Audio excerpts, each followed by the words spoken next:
already know that he has speed, he's got power. I know he's moving up in weight class, can he carry it? But those intangibles, I believe that he has them. And then Canelo's older.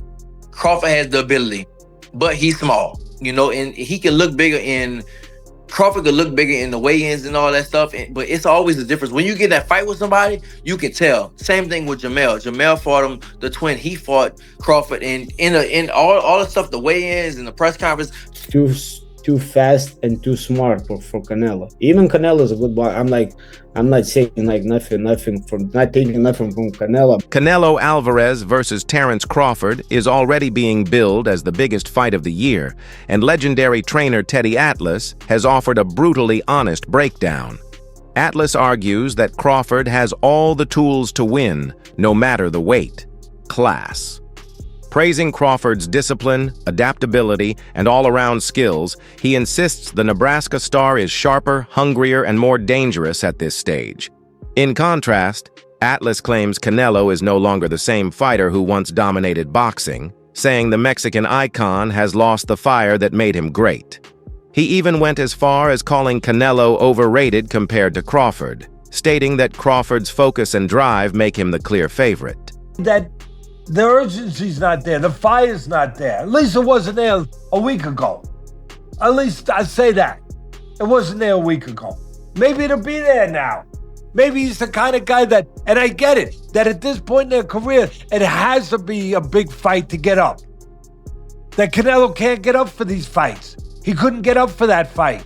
All right.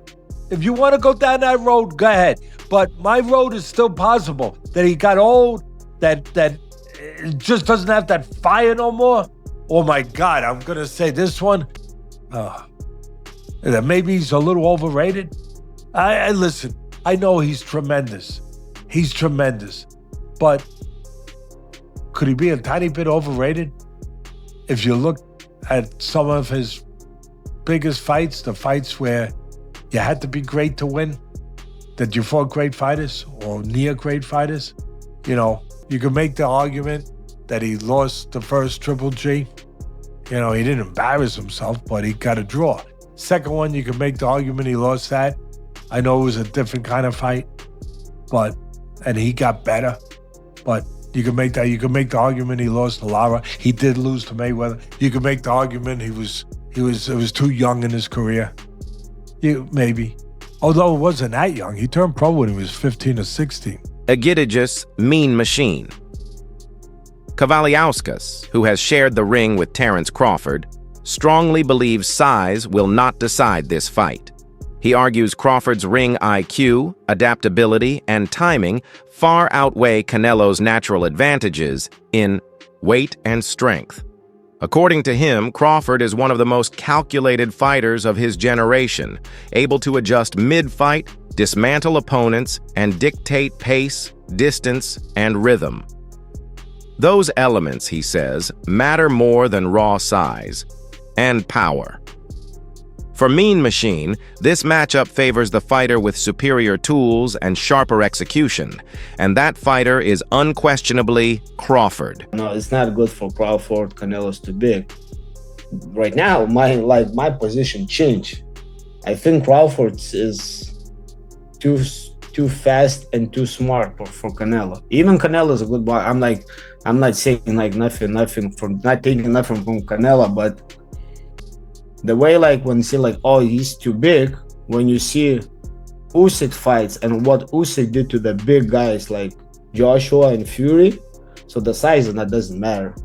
I think the skill level matters, and Crawford, he gained weight, but I think he's gonna be even faster, and his head works good in the ring. He's boxing IQ is just on top. So I would say 50-50, but right now I'm kind of leaning more to Crawford. And that's just because of what you saw Usyk do? It's not I'm just giving an example. Size doesn't matter in the boxing. When they say Canelo is big and he's fighting 175, 168, and Crawford just moving from 147, 154. So I'm just putting an example that size doesn't matter, and that the fighter makes the fight. I think it's just that I see that Crawford's training and that he's big too right now. So he gained weight, but not like, and lots of people gain weight like that sloppy weight, like I would say like fat, but he gained, like, he looked like strong, massively strong. So I think it's gonna be a good one. How did Terence feel physically when you faced him? Like, how is his strength? Because yeah, a lot of people do make the point that Canelo's just maybe too big, too powerful for Crawford. Crawford, I wouldn't say like his punches was like super strong, but his timing and accuracy is what makes difference. Mean Machine even draws a striking comparison between Crawford versus Canelo and Canelo's 2013 clash with Floyd Mayweather. Back then, a young, inexperienced Canelo was thoroughly schooled by Mayweather's speed, defense, and masterful ring generalship. He believes Crawford has the ability to replicate that same formula, using movement, precision, and smart counterpunching to frustrate Canelo and neutralize his biggest weapons. However, he admits there's one key difference. Today's Canelo is a far more seasoned champion. Over the years, Alvarez has fought and beaten elite opposition, developed patience, and learned to adapt in ways that weren't yet in his arsenal during the Mayweather fight. Throw hard, but they just throw, and he throws like his calculation for the punches and like timing and aiming to the right spots is just like on another level. Do you think that's going to be the thing that complicates the fight the most for Canelo? I think so, yeah. And like, yeah, we can go back a little bit to Mayweather Canelo, and Canelo was young and like Mayweather smart, but it can be like familiar fight like that. Even Canelo right now have more experience, and Crawford is still on his prime. So yeah, we will see. From just your experience, you knowing boxing, like how do you think the fight will play out? Do you think it'll be a slow fight? Do you think it'll be tactical?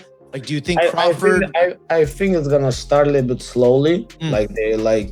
They're gonna be careful with each other just to kind of like measure each other and see where they at. And like they're like, that's why like they're like champs and they're like great ones. They just don't go like crazy like from the first round. Former world champion Regis Prograis provides a very different perspective. He dismisses the idea that Crawford's punches will have any effect on Canelo Alvarez, a fighter known for his granite chin and ability to absorb power shots from naturally larger opponents. Prograis argues that Canelo has already proven nearly unshakable against some of boxing's hardest hitters. Still, he doesn't completely rule Crawford out. While he doubts Crawford's power will trouble Canelo, he acknowledges Crawford's world-class technique, switch-hitting ability, and flawless execution of strategy. In Prograis' eyes, those qualities alone make Crawford a serious threat, even against someone as tough and durable as Canelo. I think that Crawford has the ability to outbox Canelo. You gotta look at it. And then Canelo's older. Crawford has the ability, but he's small, and he can look bigger Crawford could look bigger in the weigh-ins and all that stuff, but it's always a difference. When you get in that fight with somebody, you can tell. Same thing with Jamel. Jamel fought him, the twin. He fought Crawford, and in all the stuff, the weigh-ins and the press conference, Jamel looked like the bigger man. His head, his neck, everything looked bigger. But when they got in the fight, you can tell. You can see who really was the bigger man. And I think that's the same thing. Crawford is putting on weight, but it's not weight. Like Canelo had the weight already. He doesn't have to put on muscle. He doesn't have to do that. He's already big like that. But I think that Crawford does have the style. He does have the style to beat him. If you look at the people that beat him or gave him troubles, Erislan, DeLaura, Austin Trout, Floyd, and Bivol, they gave him trouble and stuff like that. And Skull moved around a little bit too. So I think that Crawford has that, but I don't know how Crawford is gonna respond when he gets hit. Same thing with Jamel. Jamel was undisputed at 154, and Canelo hit him and shit. Jamel was like, hell no. Jamel took a knee, So it's a big difference. And Crawford had that one fight at 154, and he didn't, Madrimov would touch him up a little bit. And this is nowhere close to Madrimov. You talk about Canelo. Now, if it was just another bigger guy, I would go with Crawford. But you talk about this might be, people might kill me for it, but well, not really, but this might be the best Mexican fighter ever. One of them, at least, right? Jose Vargas Jr., who has sparred countless rounds with Terence Crawford, echoes Prograis' skepticism. Vargas admits Crawford is razor-sharp and incredibly precise, but he openly questions whether Crawford possesses the kind of power needed to hurt Canelo. Having felt Crawford's punches firsthand, he describes them as accurate but not devastating. He points out that Alvarez has already endured and survived the power of much bigger fighters, which raises doubts about whether Crawford can truly trouble him.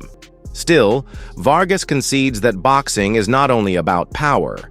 Timing, accuracy, and consistent execution can break even the strongest opponents. But in his view, Crawford's shots might lack the weight to keep Canelo from marching forward with relentless pressure. Gonna be done in camp. You know, all we're doing is putting the final touches. I mean, I've been sparring Ron Ellis. I mean, this guy is a dog, bro. He's been getting me ready. I mean, he's been Canelo's sparring partner. Shout out to my guy, Ron, man. He comes, tries to knock me out every single sparring. This guy fights at 68. Big dude, goes southpaw, and hits hard. So I know he fought Benavidez. So, you know, he's a veteran. And he's doing veteran tactics in there where he's not letting me rest in the clinch. He's making me work every second of every round. And I got something for Callum. I got something for the whole boxing world. And, you know, I feel you're just as good as your preparation. And we've been doing the road work. We've been doing the mountain work. I've been recovering hard. I've been getting my rest. You know, I haven't been drinking no dark sodas, bro. I'm feeling like Tyson Fury right now, bro. Like,